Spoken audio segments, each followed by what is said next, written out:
Hello welcome good morning friends. मैं विक्रम अग्रवाल आपका D life digital education में हार्दिक स्वागत करता हूं। बच्चों, आपको पता है जैसे हम मैथ के अंदर एपी सीरीज पढ़े थे पिछले लेक्चर के अंदर, तो अब हम आपको जीपी सीरीज पढ़ाएंगे। जीपी का मतलब होता है ज्योमेट्रिक प्रोग्रेशन सीरीज, जिसको हिंदी में बोला जाता है गुणोत्तर श्रेणी। जैसे हमने पिछले क्लास में पढ़ा था समांतर श्रेणी, आज हम पढ़ेंगे गुणोत्तर श्रेणी। तो आप जल्दी से एनर्जी के साथ जुड़ जाइए और मैं भी आपके साथ जुड़ चुका हूं। तो बच्चे, सबसे पहले इसके बारे में थोड़ा सा बेसिक जान लेते हैं, उसके बाद हम इसके क्वेश्चंस करेंगे, ठीक है ना।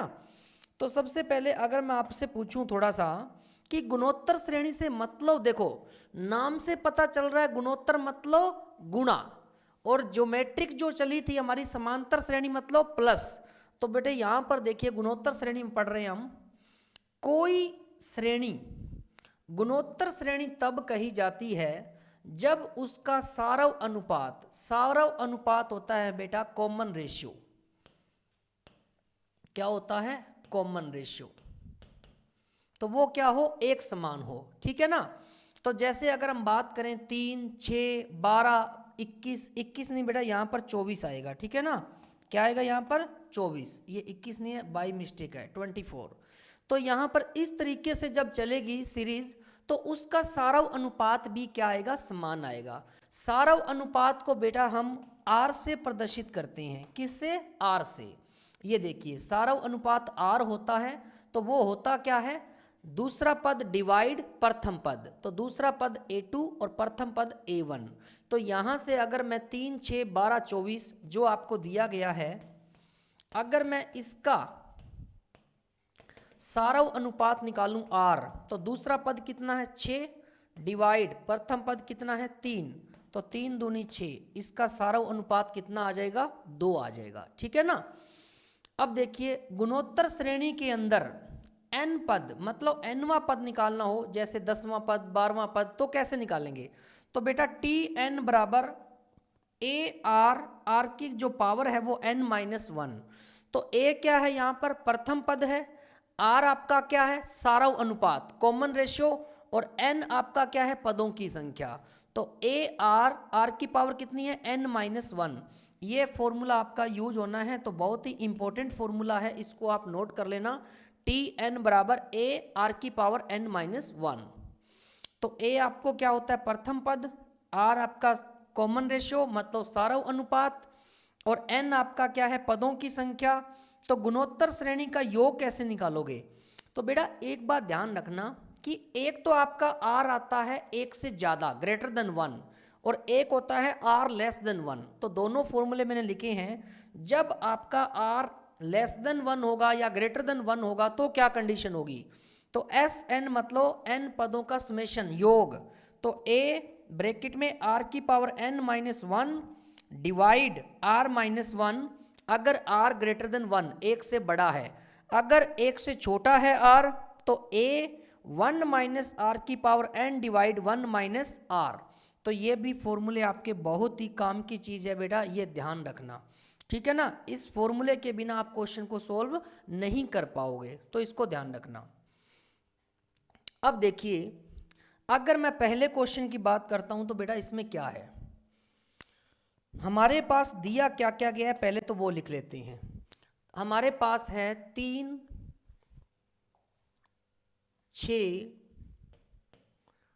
12, 24, इस तरीके से एक सीरीज दी गई है, और यहां पर लिखा गया है T10। तो उसने कहा है गुणोत्तर श्रेणी का 10वां पद निकालिए। तो 10वां पद निकाल देंगे, कोई दिक्कत नहीं है। पहले मेरे को यह बताइए, इसके अंदर प्रथम पद कौन सा है? 3। प्रथम पद आपका है बेटा 3, और दूसरा पद कौन सा है? 6। दूसरा पद आपका है 6। तो यहां से अगर मैं सारव अनुपात निकालूं, सारव अनुपात क्या होता है, जिसको छोटे आर से दर्शाते हैं? दूसरा पद डिवाइड प्रथम पद। तो दूसरा पद कितना है? 6, और प्रथम पद कितना है? 3। तो इसका जो आपका सारव अनुपात है वो कितना आ गया? 2।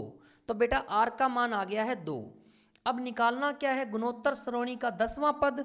तो इसका फॉर्मूला मैंने आपको बताया हुआ है, क्या होता है देखिए, इसका फॉर्मूला होता है Tn is equal to A R N minus one. तो बेटा यहाँ पर अगर मैं वैल्यू पुट करता हूँ तो Tn कितना है, 10वां पद, इज इक्वल टू ए प्रथम पद है 3 और इंटू में आर कितना है, आर आपने 2 निकाला है, n माइनस वन, n कितना है बेटा 10, तो 10 माइनस 1। ठीक है, तो जब हम इसको सोल्व करते हैं तो हमारे पास क्या आता है देखिए, T10 is equal to 3 into 2 की पावर 10 माइनस 1 कितना होता है 9। तो बेटा 2 की पावर 9 होता कितना है, तो ये पता होना चाहिए।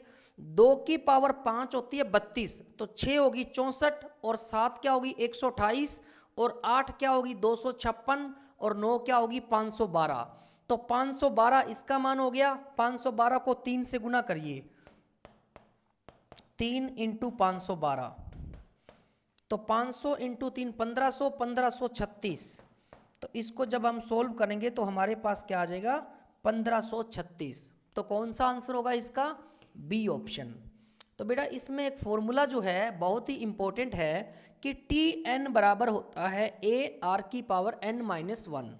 तो a हमारा प्रथम पद है 3, r हमारा है सारव अनुपात कॉमन रेशियो, जो दूसरा पद डिवाइड प्रथम पद होता है इसका मान आ गया 2, तो छोटे r का मान 2 आ गया, a का मान 3 आ गया, n आपका 10 था माइनस 1। अब बेटा 2 की पावर 9 आपको पता होना चाहिए, तो अगर नहीं पता तो 2 की पावर 5 तो पता होना चाहिए। 2 की पावर 5 32, फिर 6 64, 7 128, 8 कितना होगा 256, 9 512। तो 512 इंटू 3 कितना होता है 1536। तो आपका आंसर आ जाएगा बी ऑप्शन। Next question. अब नेक्स्ट क्वेश्चन 2 नंबर क्वेश्चन है। इसमें क्या दिया गया है देखिए, 16 8 4 2 1 1/2 इन्फिनाइट। ठीक है ना। तो गुणोत्तर श्रेणी का आपको योग निकालना है।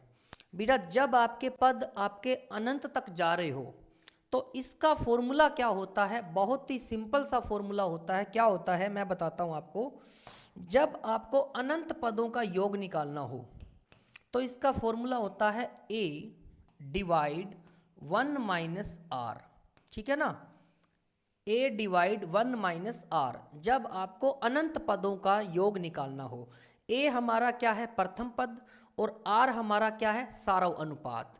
तो बेटा r अगर मैं यहां से निकालूं तो r मेरा कितना निकल जाएगा, देखिए r क्या होता है दूसरा पद, दूसरा पद कितना है 8 डिवाइड प्रथम पद कितना है 16। तो 8 एकम 8, 8 दूनी 16। r का मान आपका आ गया है 1/2। r का मान कितना आ गया 1/2। अब आप यहां पर वैल्यू पुट कर दीजिए, तो s इन्फिनाइट बराबर a का मान कितना है बेटा 16 डिवाइड 1 माइनस r का मान कितना है 1/2। तो जब हम इसको सोल्व करेंगे तो हमारे पास क्या आ जाएगा देखिए, s इन्फिनाइट 16 डिवाइड 2 एकम 2 माइनस 1 1/2। तो 2 ऊपर चला जाएगा, 16 इंटू 2 कितना हो जाएगा 32। तो इसके अनंत पदों का योगफल जो है वो कितना आ जाएगा 32। तो आपको जब अनंत पदों का योग निकालना हो गुणोत्तर श्रेणी के अंदर तो फॉर्मूला होता है s infinite is equal to a by 1 minus r. R आपका क्या है सारव अनुपात, जो क्या होता है दूसरा पद डिवाइड प्रथम पद। तो r का मान 1/2 और आपका a का मान 16। तो सोल्व करने पर हमारे पास योगफल कितना आ गया 32। ठीक है, तो कौन सा ऑप्शन होगा इसका, बी ऑप्शन। नेक्स्ट क्वेश्चन, निम्न का मान ज्ञात करें। तो बेटा आपको एक ये दिया गया है 25, इसकी पावर में है 1/3, 1/9, 1/27, इस तरीके से ये क्वेश्चन आपका दिया गया है। इस तरीके से मैं बताता हूं आपको, 25 और यहां पर इसकी घात में है 1/3, 1/9 1/27 plus dash dash dash infinite, इस तरीके से, ठीक है ना। तो पहले ये काम करते हैं, हम ऊपर वाले भाग को सोल्व कर लेते हैं। इस 25 को एक बार छोड़ दीजिए। तो अगर मैं ऊपर वाले भाग को सोल्व करता हूँ, 1/3 plus 1/9 1/27 plus dash dash dash infinite, ठीक है ना। तो इसको सोल्व करता हूं तो मेरे पास क्या आता है, देखिए अगर मैं यहां से पहले निकालूं क्या, a मेरे पास कितना है 1/3, ठीक है ना, प्रथम पद, और दूसरा पद यहां पर कितना है 1/9। तो बेटा r निकालूंगा तो मेरे पास क्या होगा 1/9 भाग 1/3। तो बेटा 1/9 इंटू 3/1। तो यहाँ से मेरे पास r कितना आ जाएगा 3 3 9 1/3 आ गया। किसका मान, r का मान। अब r का मान 1/3 आ गया। आपको निकालना क्या है, इसके अनंत पदों का योग, और अनंत पदों का योग का फॉर्मूला आपको पता है क्या होता है, देखिए s infinite is equal to a/1 minus r। तो s infinite is equal to a कितना है, प्रथम पद 1/3 डिवाइड 1 माइनस r कितना है 1/3। तो s infinite is equal to 1/3 divide 3 एकम 3 माइनस 1 2/3। तो बेटा इसको जब हम करेंगे तो 1/3 तो ऊपर जाएगा 3/2, तो 3 से 3 कट गया, 1/2 आ गया किसका, s इन्फानाइट का मान। तो s इन्फानाइट का मान आ गया 1/2। अब s इन्फानाइट का मान 1/2 आ गया, 1/2 मतलब इस पूरे वाले ऊपर वाले भाग का मान आ गया 1/2। अब क्या करोगे बेटा, अब बहुत ही इजी तरीके से हो जाएगा। देखिए कि ये 25 था, ठीक है, और ऊपर वाले भाग का मान आ गया 1/2। तो मैं 25 को 5 का स्क्वायर लिख सकता हूँ, है ना, और 1/2 पहले से है, तो 2 से 2 कट जाएगा, तो आपका आंसर कितना आ जाएगा 5। तो इसका आंसर कितना आ जाएगा 5। तो इसमें करना क्या है बेटा कि जो आपका ऊपर वाला भाग है पहले उसको सोल्व करिए। ऊपर वाले भाग को मैंने सोल्व कर लिया, प्रथम पद 1/3 दूसरा 1/9। तो यहां से r निकाला तो दूसरा पद डिवाइड प्रथम पद, तो मेरा r निकल के आया 1/3। तो अनंत तक जा रहा था, अनंत तक जाने के लिए मैंने क्या किया, s इन्फानाइट बराबर a डिवाइड 1 माइनस r लगा दिया। तो बेटा a आपका कितना था 1/3, ठीक है, 1 माइनस r का मान 1/3 आपने निकाल रखा है। जब इसको सोल्व किया तो मेरे पास आया 1/2। अब मैंने ऊपर वाले भाग इतने भाग को सोल्व किया था, ठीक है ना, तो 25 और इसका मान आया 1/2। 25 को मैं लिख सकता हूँ 5 का स्क्वायर मतलब 5 की पावर 2, तो 2 से 2 कट जाएगा, आपका आंसर कितना आ जाएगा 5 आ जाएगा, ठीक है ना। नेक्स्ट क्वेश्चन, इस क्वेश्चन को पढ़िए बेटा जल्दी से और बताइए मेरे को। निम्न का गुणोत्तर माध्य ज्ञात करें। अब गुणोत्तर माध्य क्या होता है, देखिए गुणोत्तर माध्य क्या होता है मैं बताता हूं आपको कि जितनी संख्या दी होगी, जैसे बेटा अगर मैं बात करता हूं यहां पर 3 पद दिए गए हैं, a1 a2 a3, 3 पद दिए गए हैं ना, तो इसमें गुणोत्तर माध्य कैसे निकलता है, इन तीनों का मल्टीपल, और अगर ये 3 संख्या है तो 1/3। समझ रहे हो बात को, इसको हम ऐसा लिखेंगे।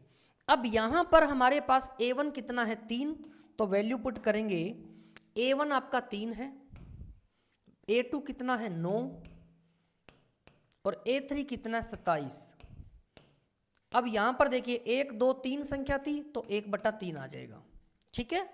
अब मेरे को एक बात बताओ, 3 9 27, अगर मैं सबको 3 की पावर बना लेता हूं तो 3 की पावर 1, 3 की पावर 2 और 3 की पावर 3, इस तरीके से हो गया, और ऊपर कितना है 1/3।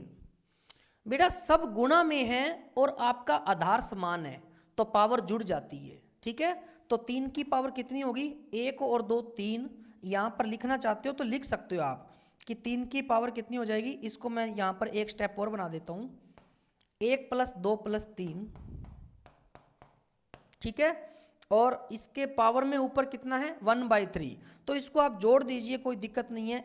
यहीं पर 1 और 2 3, 3 और 3 6, तो बेटा 3 की पावर कितनी होगी 6, और बार कितना है 1/3। तो यहाँ से अगर आप देखते हो तो 3 दूना 6 और 3 का पावर 2 कितना होता है 9, तो इसका जो आंसर है वो कितना आ जाएगा 9 आ जाएगा। तो गुणोत्तर माध्य हम कैसे निकालते हैं, जितनी संख्या दी होती है उसका 1/, उतना लिखना होता है। तो 3 9 27 था, 1/3 3 संख्या थी। अब हमने सबको 3 की पावर बना लिया, तो 3 की पावर 1, 9 को 3 की पावर 2 और 27 को 3 की पावर 3। अब आपको पता है गुणा में जब आधार समान हो तो घातें जुड़ जाती है।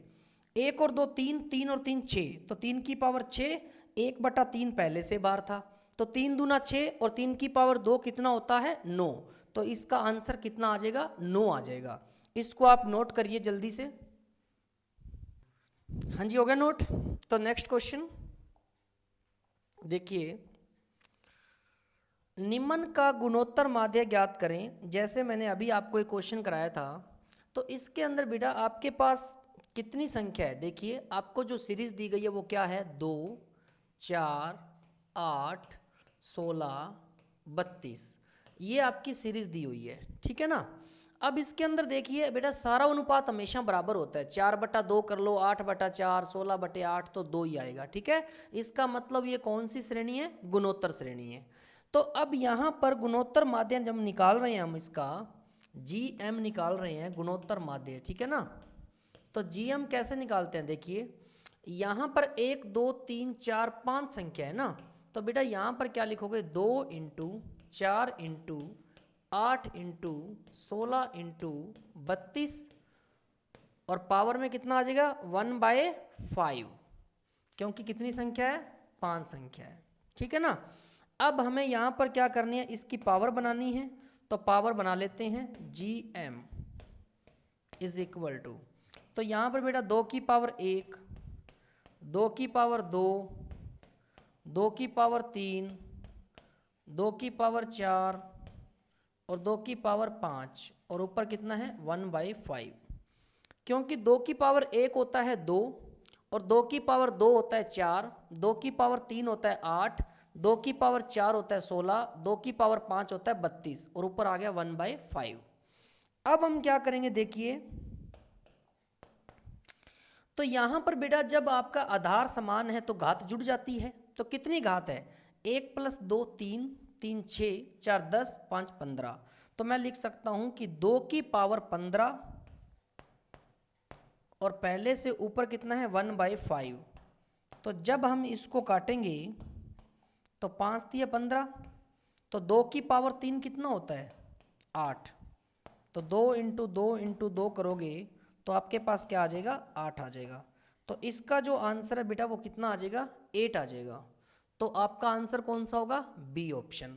जब गुणोत्तर माध्य आप निकालते हो ना, तो जितनी संख्या होती है, जैसे यहाँ पर A1 A2 A3 A4 A5, तो बेटा 5 संख्या थी, तो जितनी संख्या थी उतना आपको 1/, लिखना होता है, तो 1/5 लिख दिया।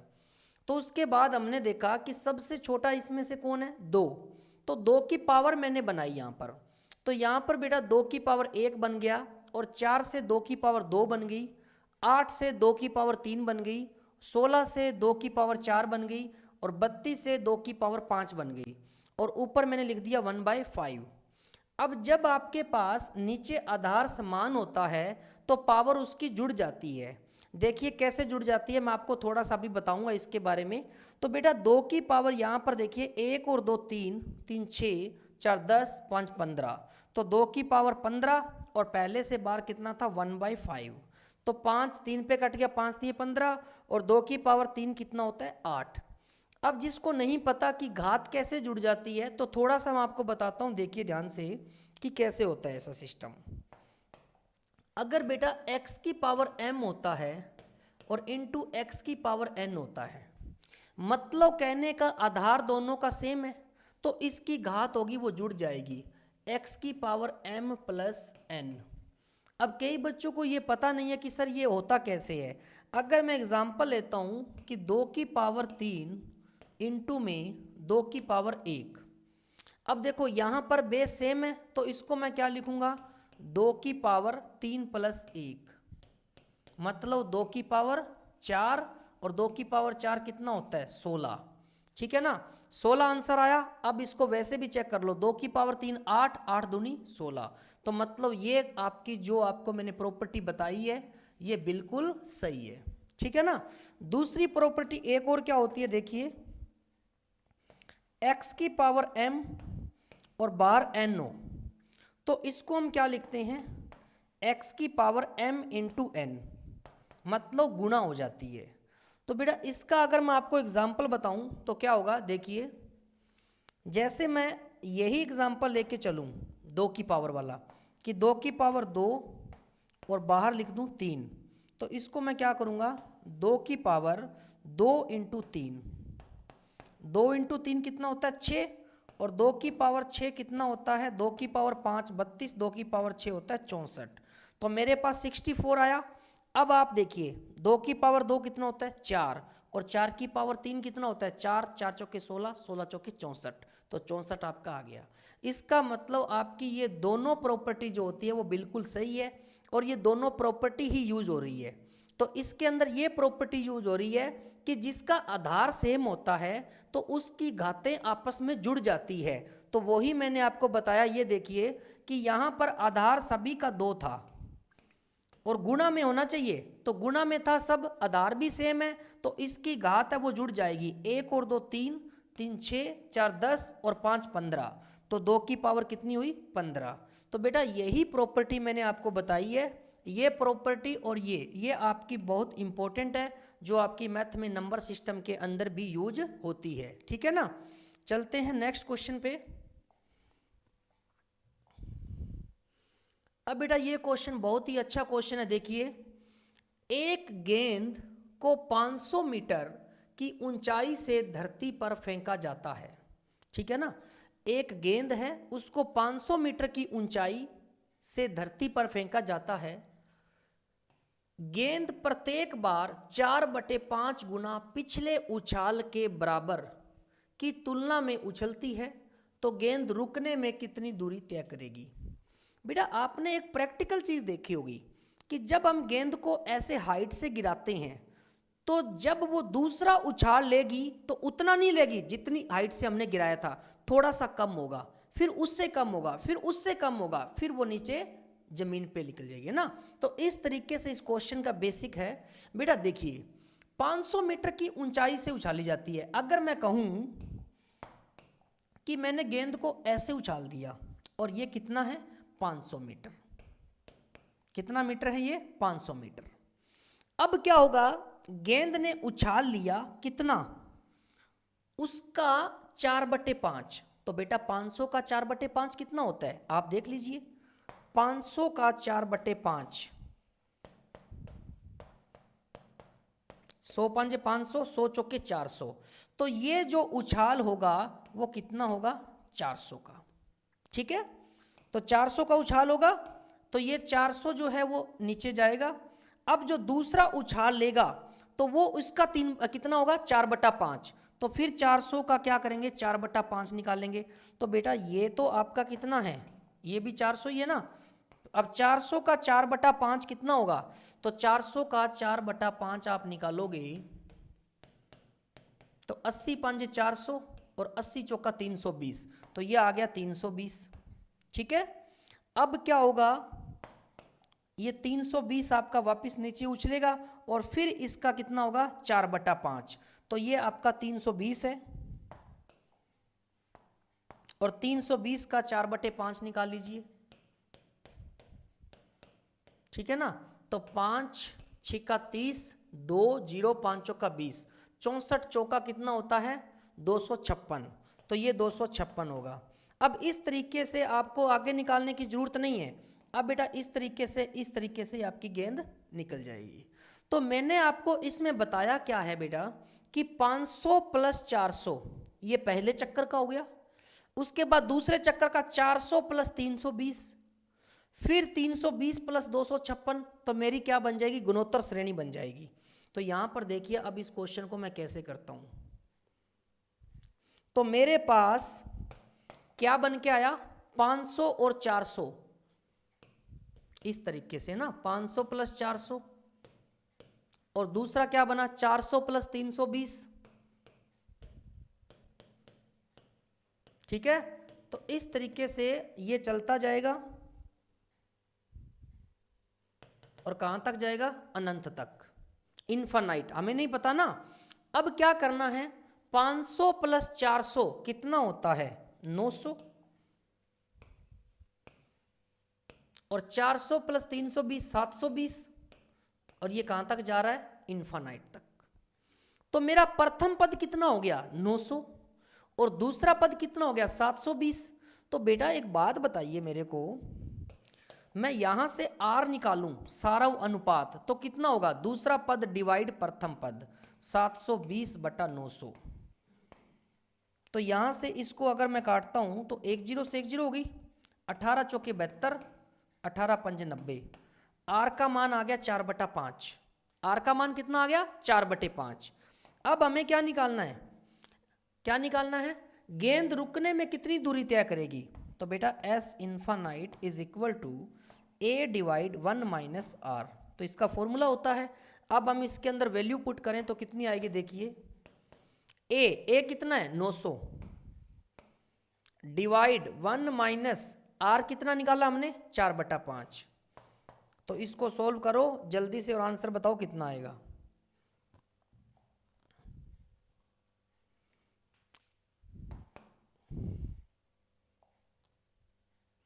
तो यहां से बेटा देखो 900 डिवाइड 5 एकम 5, 5 में से 4 गए 1, 1/5, तो 5 ऊपर चला जाएगा, 900 इंटू 5 कितना होता है, 4500। तो बेटा 4500 मीटर की दूरी गेंद रुकने तक तय करेगी। कितने किलोमीटर की, मीटर है ना, तो मीटर ही आंसर आएगा, 4500 मीटर। तो इसका आंसर क्या होगा, ए ऑप्शन। तो सब बहुत ही अच्छा क्वेश्चन है, एग्जाम में ऐसा ही क्वेश्चन पूछा जाता है। ये तो हम प्रैक्टिकल देखते आए हैं कि कोई भी गेंद को उछालेंगे तो दूसरा उछाल उसका कम होगा थोड़ा सा, उसने बोल दिया 4/5, फिर वो तीसरा उछाल और कम होगा, चौथा और कम होगा, फिर वो क्या हो जाएगी, गेंद पर सीधी हो जाएगी। तो बेटा वो रुकेगी कब तक, वो दूरी हमें निकालनी थी।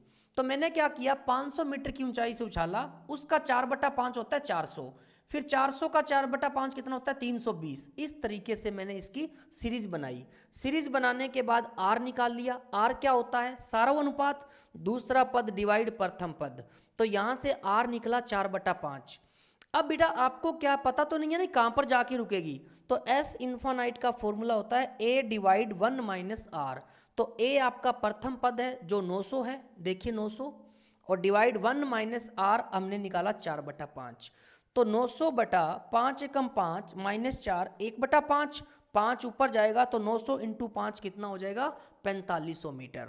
तो इसका जो आंसर है वो कौन सा हो जाएगा, ए ऑप्शन, ठीक है ना।